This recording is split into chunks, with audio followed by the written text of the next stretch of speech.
from verse 13. And now, dear brothers and sisters, we want you to know what will happen to the believers who have died.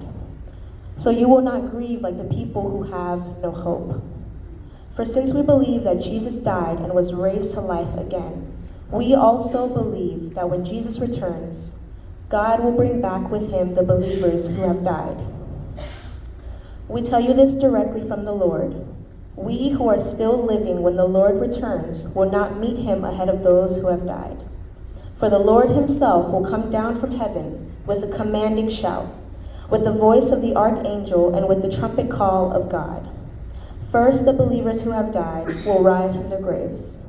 Then together with them, we who are still alive and remain on the earth will be caught up in the clouds to meet the Lord in the air. Then we will be with the Lord forever. So encourage each other with these words. Amen.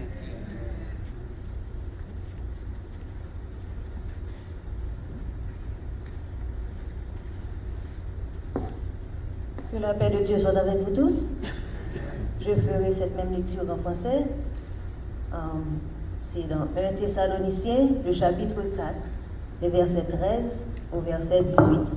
We read for you from 1 Thessalonians 4, verse 13 to 18. Nous ne voulons pas, frères, que vous soyez dans l'ignorance au sujet de ceux qui dorment, afin que vous ne vous affligiez pas comme les autres qui n'ont point d'espérance. Car si nous croyons que Jésus est mort et qu'il est ressuscité, croyons aussi que Dieu ramènera par Jésus avec lui ceux qui sont morts. Voici, en effet, ce que nous vous déclarons d'après la parole du Seigneur. Nous, les vivants restés, pour l'avènement du Seigneur, nous ne dévancerons pas ceux qui sont morts. Car le Seigneur lui-même a un signal donné à la voix d'un archange et au son de la trompette de Dieu descendra du ciel. Et les morts en Christ ressusciteront premièrement. Ensuite, nous les vivants qui serons restés, nous serons tous ensemble enlevés avec eux sur des nuées à la rencontre du Seigneur dans les airs.